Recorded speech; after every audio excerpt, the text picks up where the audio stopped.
Hey YouTube, how's it going? This is Chinkin or Travis or HSW, whichever you want to use. Um, you won't believe this. Oh man, I'll tell you what. I went to the doctor's office to get a prescription refilled for one of my meds. And I took my blood pressure last night.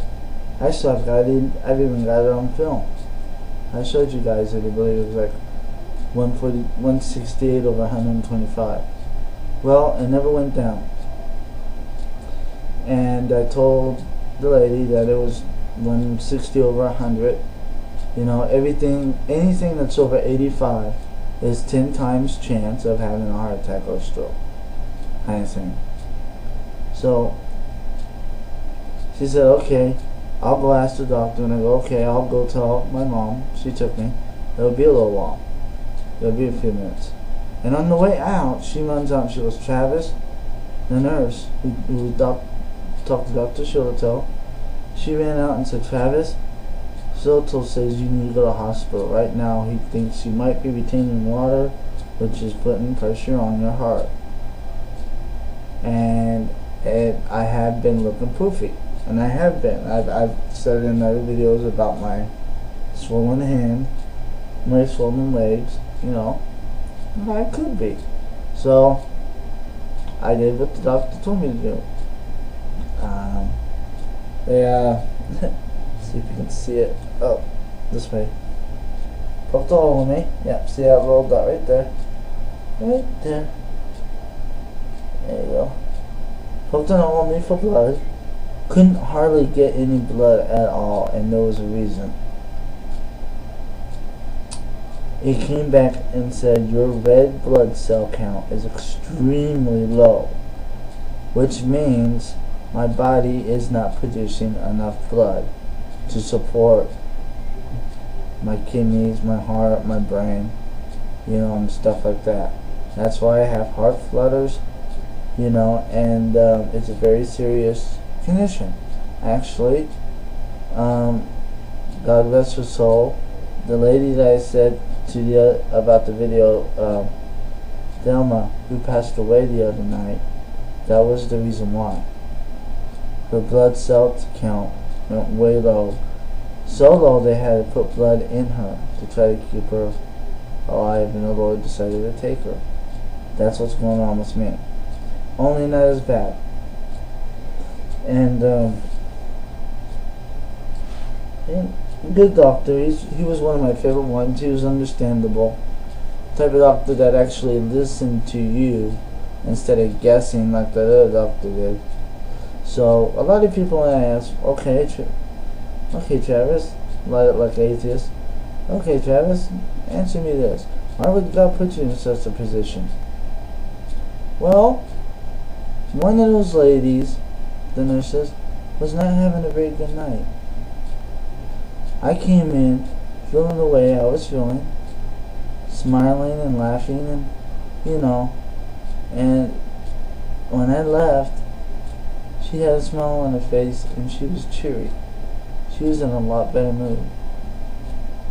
And I go, I'm sorry I bother you guys again. I must bother them at least 300 times a year. She goes, Travis, you never bother us. You can come by anytime you want. And I go, well, let's just hope I don't have to. But you know, it could have been for that one little thing. Who knows what she was struggling with? It could have been for that one little thing. And the Lord used me to cheer her up. Sure, I went through a little bit uncomfortable, and I found out something's wrong. That's how it's been my whole life. And that's my ministry to the Lord. I told the Lord I'd go through that for Him. And I meant it. And I am going to be going through that for Him. But it's also made me realize, you know, I ate ramen noodles. It's the end of the month. So I've been eating a lot of ramen noodles, which has got a lot of sodium. It's hard for me to exercise because of the way my body is, even though I'm going to start trying to. I've been drinking too much of this and not enough water, which I'm going to fill up tonight. As soon as the Sprite is gone, I'm finished with this fight. Yeah, I'm done. That's it. No much fight. Unless we go out to eat, of course I'm gonna have a Coke or something. I'm gonna have water all the time. But it'll be water or tea. I've just gotta change my diet, and I've gotta change. And I've gotta meet the Lord halfway. And, like I said, I just got out of the hospital, and they rushed me in. I didn't even get a band on my wrist. You know how you get those bands to let you know who you are? Well, they already knew me. They already knew me. That's sad.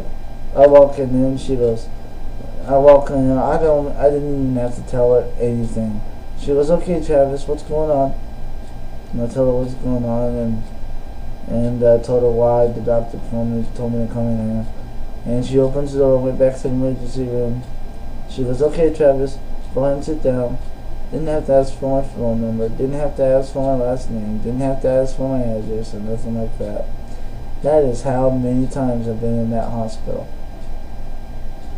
And a lot of people are like, well, you don't want to go there, they'll do this and they'll do that. And there are some doctors in there, like the last doctor, 4 days ago, I was in there for the same thing.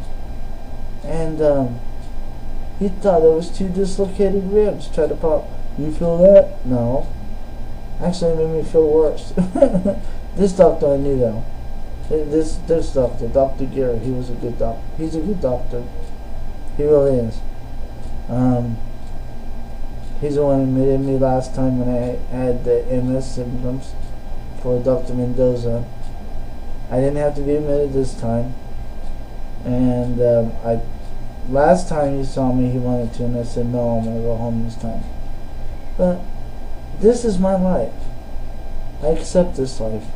He gives God glory. It's I walk in smiling and laughing, and that's a foundation that nothing can break. Nothing can break. And I always come in to the hospital wearing that hat. I love Jesus. And I really do. I minister to the nurses. And you know how I minister to the nurses and doctors? You want to know how I minister to them? I don't have to say a word.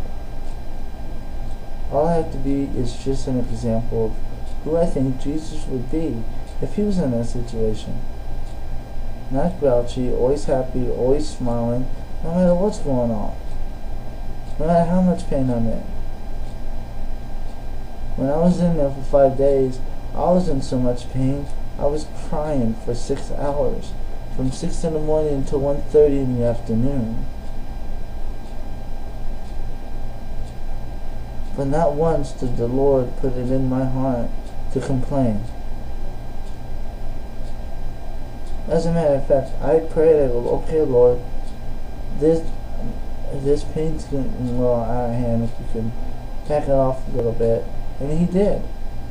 And as soon as he backed it off for a little bit, I was out from exhaustion. He answered my prayer. When I woke up smiling like nothing happened. Now, when I got up to move, it felt like I got hit by 3 trains. Because I could, my whole body, everywhere from my neck all the way down, just sore like I've been working out. And Kachi Kimbo in my shorts. And that's what it felt like. But thank you for your prayers, everyone. I really appreciate them. Continue to pray. There are some things going on. I know this. The Lord's with me every step of the way. And nothing will ever change that. I don't care how bad I'm in the hospital. I don't care how bad I am health-wise. Nothing will ever shake the foundation that the Lord built in me spiritually. When you're alone in the hospital, that's the only thing you can hold on to. Hold on to it tightly. If you hold on to that very tightly, then you'll never have a problem. I'll probably make another video tonight. But till then, later days, and God bless you guys. And thank you.